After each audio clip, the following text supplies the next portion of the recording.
Breaking news है। Iran और Israel के बीच बन रहे तनाव पर ईरान ने एक ऐसा ऐलान किया है जो इजरायल के साथ जंग को भड़का सकता है। ईरान ने हाइपरसोनिक मिसाइल बनाने का ऐलान किया है। दावा किया है कि ईरान की हाइपरसोनिक मिसाइल केवल 7 मिनट से भी कम वक्त में इजरायल तक पहुंच सकती है। इजरायल और ईरान के बीच पहले से तनाव बना हुआ है। इस बीच ईरान की तरफ से इजरायल का नाम लेकर इतना बड़ा ऐलान करना इजरायल को उकसाने वाला है, वो भी तब जब इजरायल पहले से ईरान के परमाणु कार्यक्रम पर भड़का हुआ है। पिछले हफ्ते इजरायल ने 3 बार सीरिया में ईरान की फौज के ठिकानों पर हवाई हमले किए थे और इजरायल के उन हमलों में ईरान की फौज को बड़ा नुकसान होने की बात सामने आई थी। ऐसे में ईरान का नया दावा जंग का नया मोर्चा खोल सकता है। ईरान ने दावा किया कि उसने हाइपरसोनिक मिसाइल तैयार कर ली है। यह भी बताया कि उसकी हाइपरसोनिक मिसाइल को दुनिया का कोई एयर डिफेंस सिस्टम पकड़ नहीं सकता। अपनी हाइपरसोनिक मिसाइल की तारीफें उसने यहीं बंद नहीं की, बल्कि वो इजरायल को सीधी चेतावनी दे बैठा। ईरान की तरफ से यह दावा किया गया कि उसकी मिसाइल 400 सेकंड में तेल अवीव पहुंच सकती है। तेल अवीव इजरायल के पश्चिमी छोर पर बसा एक शहर है। तेल अवीव का नाम लेकर ईरान ने यह बता दिया कि पूरा इजरायल उसकी मिसाइल की जद में है। दूसरी तरफ इजरायल का मानना है कि यूक्रेन की जंग ने ईरान की हथियार फैक्ट्री को नई ऊंचाइयों तक पहुंचा दिया है। मतलब यह कि इजरायल को हाइपरसोनिक मिसाइल बनाने में रूस की भूमिका दिख रही है। हालांकि अब तक ईरान की हाइपरसोनिक मिसाइल से जुड़ी कोई खास जानकारी सामने नहीं आई है, लेकिन पता चला है कि इसकी रफ्तार आवाज से 5 गुना ज्यादा हो सकती है। दूसरी बड़ी बात यह कि दुनिया के किसी भी एयर डिफेंस सिस्टम को यह नाकाम कर सकती है। ऐसा नहीं कि डिफेंस सिस्टम को मात देकर निशाने पर पहुंच जाए, बल्कि ये डिफेंस सिस्टम को नष्ट कर सकती है। यानी एक बार अगर इजरायल के डिफेंस सिस्टम के बीच से ये मिसाइल गुजरी तो इजरायल काफी देर के लिए लाचार हो जाएगा। मतलब ये कि उसके बाद ईरान के छोटे ड्रोन और छोटी मिसाइलें भी इजरायल में दाखिल हो पाएंगी। यही वजह है कि हाइपरसोनिक मिसाइल से जुड़ा ऐलान इजरायल को सीधी चुनौती से कम नहीं है।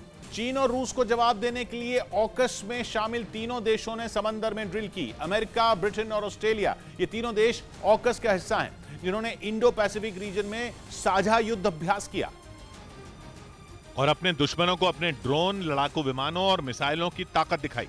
ये पहली बार है जब अमेरिका ने ऑस्ट्रेलिया और ब्रिटेन के साथ इस तरह का कोई अभ्यास किया और अपने दर्जनों हथियारों और उनकी तकनीक से वॉर प्रैक्टिस की। इस अभ्यास में अमेरिका के F-35 लड़ाकू विमानों ने हिस्सा लिया। इसके अलावा ऑस्ट्रेलिया के 200 सैनिक इस ड्रिल का हिस्सा बने।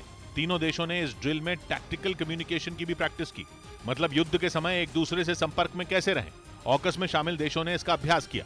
पिछले कुछ दिनों में अमेरिका ने इस पर खास काम किया है, क्योंकि इस मामले में चीन और रूस की तकनीक भी हाईटेक है। पिछले कुछ महीनों से चीन ऑस्ट्रेलिया की सुरक्षा के लिए चिंता बना हुआ है, क्योंकि खबर है कि वो समंदर में उसके खिलाफ साजिश रच रहा है। जिसके बाद अमेरिका ने ऑस्ट्रेलिया की मदद के लिए B-52 बॉम्बर देने का फैसला किया। यही नहीं, ऑस्ट्रेलिया को इस बात का भरोसा है कि चीन की चाल फेल करने के लिए अमेरिका उसकी हर मुमकिन मदद करेगा। इसी वजह से वो ताइवान के मुद्दे पर अमेरिका के साथ खड़ा हो गया। अब तीनों देश समंदर में जॉइंट ड्रिल कर रहे हैं, जो चीन और उसके दोस्त रूस दोनों के लिए परेशानी बढ़ाने वाली बात है।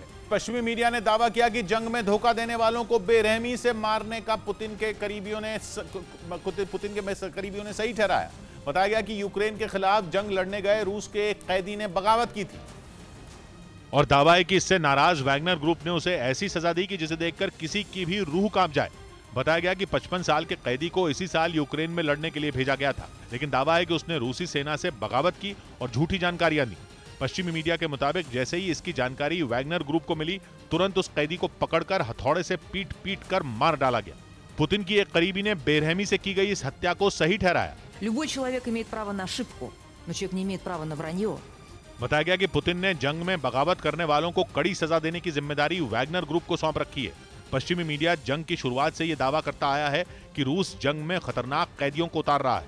हालांकि रूस इस तरह के आरोपों को गलत बताता रहा है, लेकिन खबर है कि अब जब पुतिन की एक करीबी ने ऐसा बयान दिया तो सच सबके सामने आ गया और रूस पर फिर जंग में कैदियों को लड़ने के लिए भेजने का आरोप लगा। दावा है कि सैनिकों की कमी से जूझ रही रूसी सेना लगातार कैदियों को यूक्रेन भेज रही है, लेकिन खबर है कि जरूरी सुविधाएं न मिलने से कैदी भी बगावत कर रहे हैं। बताया गया कि जिस कैदी का सिर कुचलकर उसे बेरहमी से मारा गया, वो हत्या की साजिश में 24 साल की सजा काट रहा था। कहा जा रहा है कि पुतिन की सेना खतरनाक अपराधियों को पैसे का लालच देकर जंग में उतार रही है, लेकिन दावा है कि जब वो पैसे न मिलने का विरोध करते हैं तो उन्हें मौत के घाट उतार दिया जाता है।